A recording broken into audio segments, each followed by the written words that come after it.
আমরা মনে করি অত্যন্ত কৌশলে তারা জনগণের যে প্রত্যাশা ছিল সেটা তারা পাশ কাটিয়ে গিয়েছে। কোনো একটা দলের তারা অনুসরণ করেছে, তাদের পরামর্শ নিয়ে কাজ করেছে।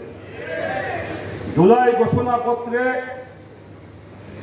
বাংলাদেশের একটি সবচেয়ে নির্মম হত্যাকাণ্ড, বিডিআর হত্যাকাণ্ডে এবং 2013 সালে শাপলার গণহত্যাকে অত্যন্ত কৌশলে পাশ কাটিয়ে দেওয়া হয়েছে। আমরা জুলাই ঘোষণাপত্রকে অবিলম্বে সংশোধন করে জনগণের প্রত্যাশা অনুযায়ী তা আবার ঠিক করতে হবে।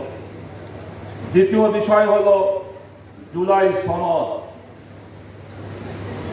জুলাই সনদ যদি বাস্তবায়ন না হয়, জুলাই সনদের যদি আইনি ভিত্তি দেওয়া না হয়, তাহলে 24 জুলাই গণ অভ্যুত্থান ছিনতাই হয়ে যাবে।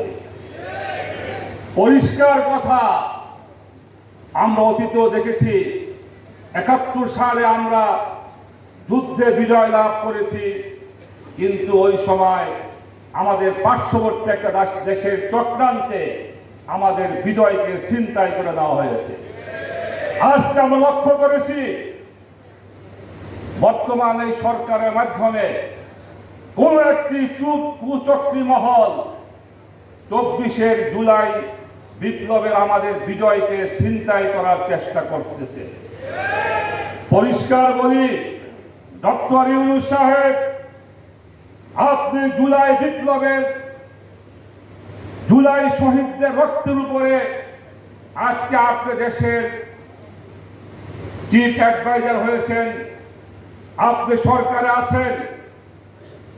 জুলাই বিপ্লবের যদি বিজয়কে ছিনতাই করা হয় আর যদি আপনি তাদের সহযোগের মালা দিয়ে বিদায় করে, কিন্তু আপনি কোন কুচক্রী মহলের চক্রান্তে এমন কোন কাজ করে আপনি বিদায় হবেন না যেন জনগণ আপনাকে ধিক্কার দিয়ে বিদায় করে।